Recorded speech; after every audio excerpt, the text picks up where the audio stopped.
నమస్కారం, అప్టేక్ జాబ్స్కి స్వాగతం. ఇవాళ మనం చర్చించుకోబోయే కరెంట్ అఫైర్ అంశం క్వాడ్. ఈ క్వాడ్ అనేది క్వాడ్రిలేటర్లకు ఉన్న షార్ట్ ఫామ్. క్వాడ్రిలేటర్ అంటారు ఏంటి అని అంటున్నారా? మామూలుగా క్వాడ్రిలేటర్లు అంటే మనం ఎంతసేపు మ్యాథ్స్, ఫిజిక్స్ వీటిలోనే ఆలోచిస్తూ ఉంటాం. ఒకవేళ ఏదన్నా ఆకారానికి 4 భుజాలు 4 సైడ్స్ ఉంటే దాన్ని మనం క్వాడ్రిలేటర్లు అంటాం. ఉదాహరణకి రెక్టాంగిల్, దీర్ఘచతురస్రం, స్క్వేర్ చతురస్రం, పారలలోగ్రామ్, ట్రెపీజియం వీటన్నిటికీ 4 సైడ్స్ ఉంటాయి.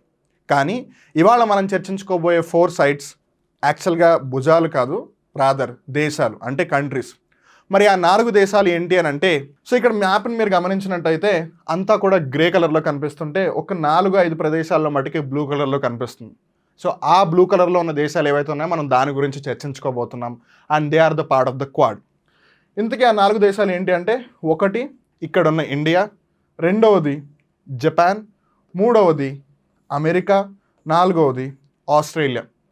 మీరు అనొచ్చు, అదేంటి మాస్టారు, ఇండియాకి ఒకటే చోట సర్కిల్ చుట్టారు, జపాన్కి ఒకటే చోట సర్కిల్ చుట్టారు, ఆస్ట్రేలియాకి కూడా ఒకటే చోట సర్కిల్ చుట్టారు, అమెరికాకేమో 2 చోట్ల సర్కిల్ చుట్టారు ఏంటి అని. ఈ ప్రాంతం ఏదైతే ఉందో దాన్ని అలాస్కా అంటారు. అమెరికా దేశంలో 50 రాష్ట్రాలు ఉన్నాయి, 50 స్టేట్స్. ఆ 50th స్టేటే ఈ అలాస్కా. ఒకప్పుడు అలాస్కా యాక్చువల్గా రష్యాకి సంబంధించింది.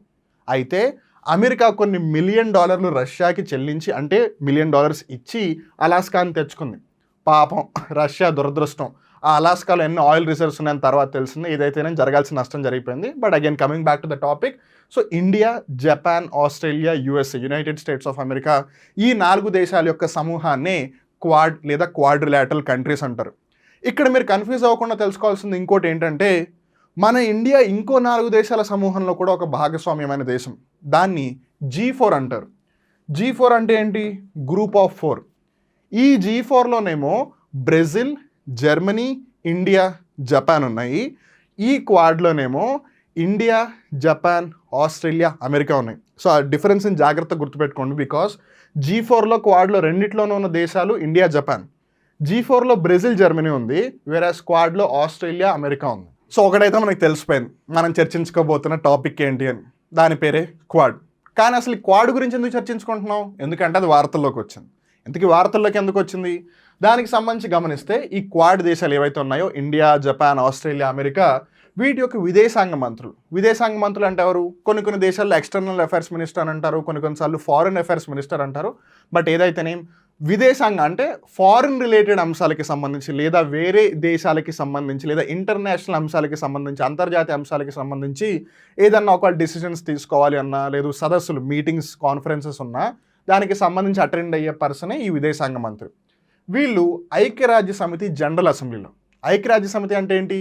United Nations Organisation. United Nations Organisation యొక్క స్థాపన ఎప్పుడు జరిగింది? 24 అక్టోబర్ 1945, అంటే 24 అక్టోబర్ 1945లో స్థాపన జరిగింది. ప్రపంచంలో శాంతి ఉండాలి, 3వ ప్రపంచ యుద్ధం అనేది జరగకూడదు అని యునైటెడ్ నేషన్స్ ఆర్గనైజేషన్ ఎస్టాబ్లిష్ అయింది. దీని యొక్క హెడ్ క్వార్టర్స్ అంటే ప్రధాన కార్యాలయం అమెరికా దేశంలో ఉన్న న్యూయార్క్లో ఉంది. గుర్తుపెట్టుకోండి, న్యూయార్క్ని సిటీ ఆఫ్ స్కై స్క్రాపర్స్ అని కూడా పిలుస్తూ ఉంటారు. ఈ యునైటెడ్ నేషన్ ఆర్గనైజేషన్కి సంబంధించి వివిధ భాగాలు ఉన్నాయి. అందులో ముఖ్యమైన భాగం ఈ జనరల్ అసెంబ్లీ.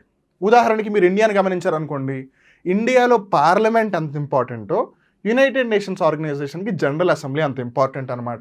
ఎవరెవరైతే యునైటెడ్ నేషన్స్లో మెంబర్ కంట్రీస్ ఉన్నాయో వాళ్ళందరూ జనరల్ అసెంబ్లీలో పార్టిసిపేట్ చేస్తారు. సో దీంట్లో మానవతా సహాయం మరియు విపత్తు ఉపశమనం. మానవతా సహాయం మరియు విపత్తు ఉపశమనం అంటే ఏంటి? Humanitarian assistance and disaster relief. అంటే ఒకవేళ ఏదైనా దేశం డిజాస్టర్తో ఫైట్ చేస్తుంది, లేదు ఒక సునామీ వచ్చింది, ఒక తుఫాన్ వచ్చింది. గుర్తుపెట్టుకోండి, సునామీ అందరికీ తెలుసు, తుఫాను అంటే ఫ్లడ్, లేదా ఒక ఎర్త్క్వేక్ వచ్చింది. ఇలా ఏమైనా ప్రమాదాలు, విపత్తులు ఎదురైనప్పుడు కొన్నిసార్లు ఆ విపత్తులు మానవ ద్వారా ప్రేరేపితమైనవి కూడా అయి ఉండొచ్చు, human induced.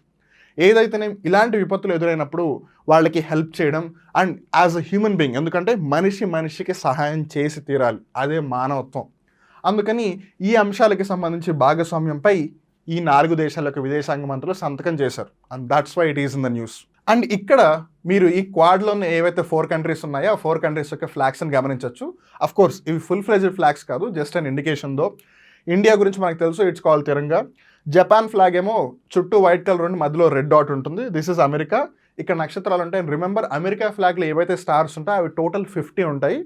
They all are representing the 50 states which are in America. అంటే ఆ దేశం మొత్తం 50 రాష్ట్రాలు ఉన్నాయి కాబట్టి ఆ జెండాలో కూడా 50 నక్షత్రాలు ఉన్నాయి. మేబీ ఫ్యూచర్లో ఒకవేళ 51st స్టేట్ వస్తే అప్పుడు దాంట్లో కూడా 51 స్టార్స్ ఉంటాయి. అలానే ఇక్కడ లాస్ట్లో ఉన్నది ఆస్ట్రేలియా జెండా. Now we will be talking about the details of the Quad. అసలు ఇంతకీ క్వాడ్ అంటే ఏంటి, ఇది ఏ విధమైన సమూహం? ఇది భారతదేశం, ఇండియా, ఆస్ట్రేలియా, యుఎస్ లేదా USA, United States of America, అలానే జపాన్ అనే 4 ప్రజాస్వామ్య దేశాల సమూహం. That is the key point over here. ఈ 4 కంట్రీస్కి ఉన్న కామన్ పాయింట్ ఏంటంటే ఈ 4 కంట్రీస్ కూడా డెమోక్రటిక్ కంట్రీస్. కాకపోతే ఈ గ్రూపింగ్, ఈ క్వాడ్ అనే గ్రూపింగ్ని కొన్ని దేశాలు మిలిటరీ అలయన్స్ అని కూడా పిలుస్తున్నాయి. అంటే ఇవి యాక్చువల్గా ప్రజాస్వామ్యం డెమోక్రటిక్ కంట్రీస్ అయినందుకు వీళ్ళందరూ ఒక అలయన్స్ ఫామ్ చేయట్లేదు, రాదర్ వీళ్ళందరూ కూడా ఒక డిఫెన్స్ అలయన్స్లా ఫామ్ చేసి, అంటే వీళ్ళ దగ్గర ఏవైతే రక్షణ కెపబిలిటీస్ ఉన్నాయి, డిఫెన్స్ కెపబిలిటీస్ ఉన్నాయి, వాటన్నిటిని మిగతా దేశాల మీద ఉపయోగించడానికి వీళ్ళందరూ గ్రూప్గా ఫామ్ అవుతున్నారు అని కొన్ని దేశాలు అంటున్నాయి. ఇంకోవైపు ఏమో ఈ 4 కేవలం డెమోక్రటిక్ కంట్రీసే కాదు, it's also an economic alliance అని. అంటే ఈ 4 దేశాలలో జపాన్, అమెరికానేమో ఆల్రెడీ బాగా డెవలప్ అయిపోయిన కంట్రీస్, ఇండియా, ఆస్ట్రేలియానేమో డెవలప్ అవుతున్న కంట్రీస్. సో ఈ 2 దేశాలకి ఆ 2 దేశాలు హెల్ప్ చేసుకుంటూ ఒక మంచి ఎకనామిక్ జోన్ని క్రియేట్ చేస్తున్నారని ఇంకో వాదన కూడా ఉంది. బట్ ఏదైతేనే ప్రైమరీగా all these are 4 democratic nations. ఈ 4 ప్రజాస్వామ్య దేశాలు అవరోధం లేని సముద్ర వాణిజ్యం, అలానే భద్రత యొక్క ఉమ్మడి ప్రయోజనాలకు మద్దతు ఇస్తాయి. Now we're talking about a very crucial region on this planet earth which is called as Indo Pacific region. మనలో అందరికీ ఇండియన్ ఓషన్ తెలుసు, పసిఫిక్ ఓషన్ తెలుసు. వెల్, ఓషన్స్ గురించి మాట్లాడుతున్నాం కాబట్టి అసలు ప్రపంచంలో ఎన్ని మహాసముద్రాలు ఉన్నాయని జాగ్రత్తగా మనం తెలుసుకోవాలి. ఇక్కడ కన్ఫ్యూజ్ అవ్వకుండా గుర్తుపెట్టుకోవాల్సింది ఏంటంటే సముద్రాలు అంటే సీస్, మహాసముద్రాలు అంటే ఓషన్స్. మన భూమి మీద మొత్తం 5 మహాసముద్రాలు ఉన్నాయి. అన్నిటికంటే పెద్దది పసిఫిక్ మహాసముద్రం, పసిఫిక్ ఓషన్. 2వ అతిపెద్దది అట్లాంటిక్ ఓషన్. 3వ అతిపెద్దది ఇండియన్ ఓషన్. 4వ అతిపెద్దది అంటార్క్టిక్ ఓషన్. 5వ అతిపెద్దది ఆర్క్టిక్ ఓషన్. అంటార్క్టిక్ ఓషన్ ఏమో సౌత్ వర్డ్స్ ఉంది, సదర్న్ పోల్ దగ్గర. ఆర్క్టిక్ ఓషన్ ఏమో నార్త్ పోల్ దగ్గర ఉంది. ఇండియన్ ఓషన్ గురించి మనకు తెలిసిందే. North America, South America, Europe, ఆఫ్రికాకి మధ్యలో ఉన్నది అట్లాంటిక్ ఓషన్.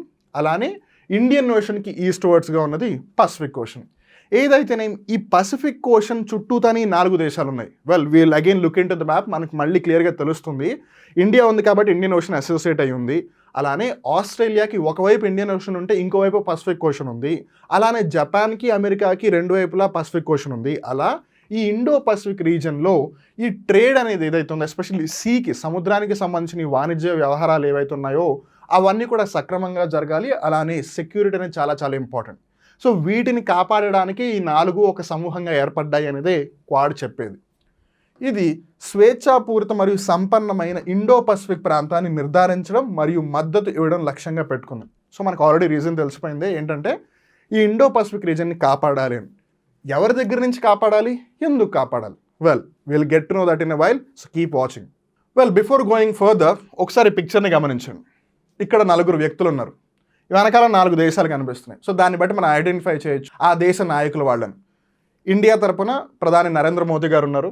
జపాన్ దేశం తరపున ఫూమియో కిషిడా గారు ఉన్నారు. గుర్తుపెట్టుకోండి, ఒకప్పుడు జపాన్ దేశం ప్రధానమంత్రి షింజో ఆబే. చాలామంది ఇప్పటికీ కూడా షింజో ఆబే గారు ప్రధానమంత్రి అనుకుంటారు, కానీ దురదృష్టవశాత్తు రీసెంట్గా ఆయన మరణించారు. ఆయన తర్వాత ఫూమియో కిషిడా జపాన్ ప్రైమ్ మినిస్టర్ అయ్యారు. ఆయన పక్కన ఉన్నది అమెరికా దేశపు రాష్ట్రపతి జో బైడెన్. పక్కనున్నది ఆస్ట్రేలియా ప్రధానమంత్రి ఆంటోనియో అల్బానెస్. ఇక్కడ క్వాడ్కి సంబంధించి ఒక వెరీ ఇంట్రెస్టింగ్ ఫ్యాక్టర్ ఏంటంటే క్వాడ్ అనేది రీసెంట్గా ఏమీ ఫామ్ అవ్వలేదు. అఫ్కోర్స్ 2017లో ఫామ్ అయింది, కానీ 2017లో అంటే 2016లోనో 15లోనో వచ్చిన ఐడియా కాదు ఇది. ఇన్ఫ్యాక్ట్ 2007లోనే 2007వ సంవత్సరంలోనే జపాన్ ప్రధాని షింజో ఆబే మొదటిసారిగా ప్రతిపాదించారు. మనం ఇందాక తెలుసుకున్నాం జపాన్కి ప్రస్తుతం ఉన్న ప్రధానమంత్రి ఫూమియో కిషిడా అని, కానీ ఆయనకన్నా ముందు Japan prime minister Shinzo Abe. In fact మన ఇండియాలో ఫస్ట్ బుల్లెట్ ట్రైన్ ప్రాజెక్ట్ ఏదైతే ఉందో, ముంబై నుంచి అహ్మదాబాద్కి బుల్లెట్ ట్రైన్ కడుతున్నారో, దాంట్లో మన ఇండియాకి ఎంతగానో హెల్ప్ చేస్తున్న జపాన్ దేశం, ఆ జపాన్ దేశం బుల్లెట్ ట్రైన్ ప్రాజెక్ట్లో హెల్ప్ చేయడానికి ఈయన ఒక ముఖ్య కారకులు అని చెప్పవచ్చు. అయితే ఆయన ఐడియా ఇది, ఈ క్వాడ్ అనే గ్రూపింగ్ ఉండాలి అని. కాకపోతే చైనా ఒత్తిడి కారణంగా ఆస్ట్రేలియా దాని నుండి వైదొలగడంతో ఈ ప్రతిపాదన ముందుకు సాగలేదు. సో ఒకసారి ఇక్కడ మీరు మ్యాప్ని జాగ్రత్తగా గమనించండి. మనం ఇందాక ఇండో పసిఫిక్ రీజన్ ఒకటి చర్చించుకున్నాం. ఇండియా ఇక్కడ ఉంది కాబట్టి ఇది ఇండియన్ ఓషన్, ఇది పసిఫిక్ ఓషన్. ఒకవేళ అమెరికా, సౌత్ అమెరికా ఇలా ఇక్కడ ఉంటే అప్పుడు ఇది అట్లాంటిక్ ఓషన్ అవుతుంది. ఇప్పుడు ఈ పసిఫిక్ ఓషన్ ఇండియన్ ఓషన్కి రిలేటెడ్గానే 4 దేశాలు ఉన్నాయి, అందుకే దాన్ని ఇండియో పసిఫిక్ రీజన్ అని అంటున్నారు. అండ్ ఇంకోటి జపాన్ ఇనిషియేట్ చేసింది, ప్రపోజల్ పెట్టింది జపాన్. కానీ ఆస్ట్రేలియా ఎందుకు భాగస్వామి అవ్వలేదు అని అంటే చైనా దాన్ని ప్రెషరైజ్ చేసింది, నువ్వు దీంట్లో జాయిన్ అవ్వకు, నువ్వు దీంట్లో జాయిన్ అయితే నేను నీతో సరిగ్గా వ్యాపార సంబంధాలు పెట్టుకోను అని. ఆ విధంగా ఆస్ట్రేలియా వెనక్కి వచ్చేసింది. కాకపోతే ఎట్టకేలకు 2017వ సంవత్సరంలో భారత్, ఆస్ట్రేలియా, అమెరికా, జపాన్ కలిసి ఈ చతుర్భుజ కూటమిని ఏర్పాటు చేశాయి. చతుర్భుజ అంటే ఏంటి? 4 సైడ్స్ అని అర్థం, 4 భుజాలు ఉన్నది అని అర్థం. అందుకే ఇన్ జనరల్గా మనం దాన్ని క్వాడ్రిలేటరల్ అంటాం. కాకపోతే ఇక్కడ ఉన్న ఈ సైట్స్ కాదు, కంట్రీస్ కాబట్టి ఇన్ జనరల్గా దాన్ని క్వాడ్ లేదా క్వాడ్ కంట్రీస్ అని అంటున్నాం. కొన్నిసార్లు దీన్ని క్వాడ్ 4 అని కూడా పిలుస్తారు. సో ఇప్పుడు అందరికీ ఈ వీడియో చూస్తున్న ప్రతి ఒక్కరికి వచ్చే డౌట్ ఏంటంటే, okay fine, 4 democratic countries Indo Pacific రీజియన్ని డెవలప్ చేయడానికి ఫామ్ అయ్యాయి, బాగానే ఉంది అని. కానీ ఇండియాకి ఈ క్వాడ్ గ్రూప్లో మెంబర్ అవడం వల్ల వచ్చే బెనిఫిట్ ఏంటి? That's a very key question that we need to answer. ఒకసారి అదే అంశాన్ని మనం గమనిస్తే క్వాడ్ సమూహం వల్ల భారత్కు ఎలాంటి అవకాశాలు ఉన్నాయి అని అంటే, ఒకటి చైనాని ఎదుర్కోవడం, అమెరికాని ఢీకొంటూ నేనే ప్రపంచంలో ఉన్న సూపర్ పవర్, నేనే ప్రపంచంలో ఉన్న అతి పెద్ద దేశం, అతి గొప్ప దేశం అని చైనా చాటి చెప్తోంది. No doubt about it, China నిజంగానే ముందుకెళ్తోంది. కానీ ఆర్థికంగా ముందుకెళ్తే పర్లేదు, కానీ రాజకీయ పరంగా, జియో పొలిటికల్ పరంగా, డిఫెన్స్ పరంగా చైనా చేయకూడని పనులు కూడా చేస్తుంది. ఉదాహరణకి ఆస్ట్రేలియా క్వాడ్రిలేటరల్ గ్రూప్లో ఫామ్ అవ్వకూడదు, మెంబర్ అవ్వకూడదు అని చైనా ప్రెషరైజ్ చేసింది. ఒక కంట్రీ దాని ఇష్టం వచ్చినట్టు చేయాలనుకున్నప్పుడు who is China to stop it? అందుకని చైనా అలా చేస్తుందన్న సంగతి చాలామందికి తెలుసు. సో చైనాని కంట్రోల్ చేయడానికి ఈ 4 కంట్రీస్ వేసిన ప్లానే అది. అందుకే కొన్నిసార్లు దాన్ని డెమోక్రటిక్ గ్రూపింగ్ కాకుండా మిలిటరీ గ్రూపింగ్ అని కూడా అంటూ ఉంటారు.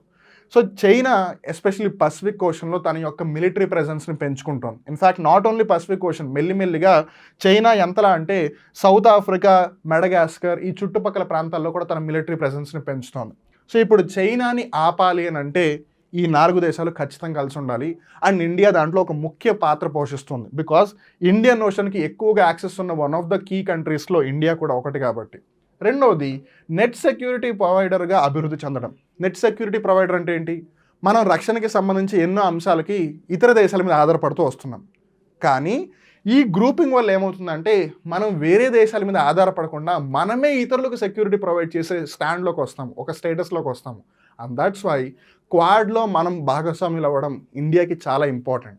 మనం ఎప్పుడు ఏ కొత్త ఇన్నోవేషన్ చేసినా, ఏ కొత్త ఆవిష్కరణని చేసినా, ఏ కొత్త ఇన్వెన్షన్ చేసినా దానికి ఖచ్చితంగా ఏదో ఒక పాజిటివ్ ఉంటుంది. మనం అందుకే దాన్ని ఇన్వెంట్ చేస్తాం. కానీ every invention along with having merits also will have demerits. ఎందుకంటే దానికి కూడా వచ్చే ప్రాబ్లమ్స్ కొన్ని ఉంటాయి. ఉదాహరణకి పెట్రోల్, డీజిల్ మీద నడిచే వాహనాల వల్ల పొల్యూషన్ వస్తుందని చాలామంది ఎలక్ట్రిక్ వెహికల్స్ని వాడదామని అంటారు. మంచిదే, కానీ ఎలక్ట్రిక్ వెహికల్స్ నడవాలి అంటే వాటికి లిథియం అయాన్ బ్యాటరీ కావాలి. లిథియం అయాన్ బ్యాటరీకి లిథియం కావాలి. సో లిథియం అనేది ప్రపంచంలో అన్ని చోట్ల దొరకదు, సో కొన్ని చోట్ల దొరుకుతుంది. అండ్ ఇప్పుడు ఆ లిథియంని తవ్వడానికి ఏదైతే వాళ్ళు మినరల్ ఎక్స్ట్రాక్షన్ చేస్తున్నారో దానివల్ల పొల్యూషన్ జరగదా? ఒక లిథియం బ్యాటరీని తయారు చేయడానికి ఎంతో కార్బన్ బయటికి రిలీజ్ అవుతుంది, అది పొల్యూషన్ కాదా? రిమెంబర్, ఒక ప్రాసెస్ జరిగినప్పుడు ఎగ్జాస్ట్ అనేది ఖచ్చితంగా వస్తుంది.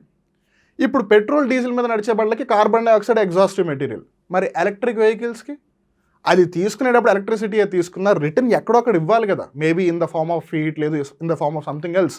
లేదు, ఒకవేళ ఆ బ్యాటరీ పాడైపోతే దాన్ని తీసుకెళ్ళి మళ్ళీ ఎక్కడొకటి స్టోర్ చేయాలిగా, because it will be radio active substance later on. So electric vehicles కూడా కనిపించినంత మంచివేం కాదు. అలానే ఈ క్వాడ్కి కూడా కొన్ని ప్రాబ్లమ్స్ ఉన్నాయి. ఆ ప్రాబ్లమ్స్ ఏంటంటే, ఒకటి, దీనికి సరైన విజన్ లేదు. వాళ్ళ only vision as of now ఏంటంటే చైనాని కంట్రోల్ చేయడం.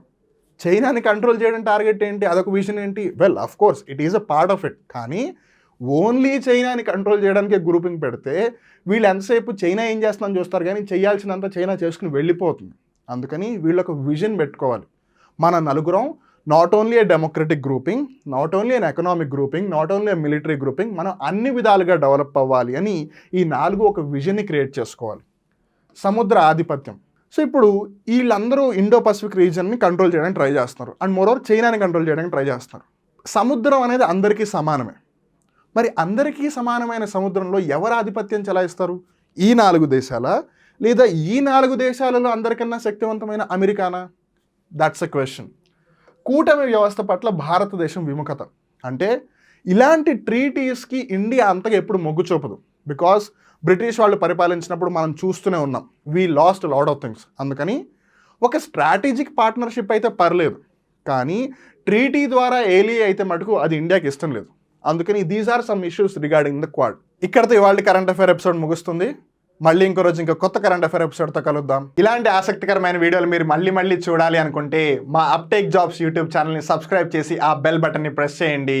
మీరు గ్రూప్ 1, గ్రూప్ 2, గ్రూప్ 4 లాంటి పరీక్షలకి సన్నద్ధం అవుతున్నారా? ఇలాంటి సబ్జెక్టులకి సంబంధించిన విషయాలు మీకు ఎక్కడా తెలియట్లేదా? అయితే మీకు వన్ స్టాప్ సొల్యూషన్ మా అప్టేక్ జాబ్స్. ప్లేస్టోర్ నుండి యాప్ని డౌన్లోడ్ చేసి మొబైల్ ఫోన్స్లో ఇన్స్టాల్ చేసుకోండి. కొత్త విషయాల్ని డీటెయిల్గా తెలుసుకోండి. నేను మీ సాయి వివేక్, సైనింగ్ ఆఫ్.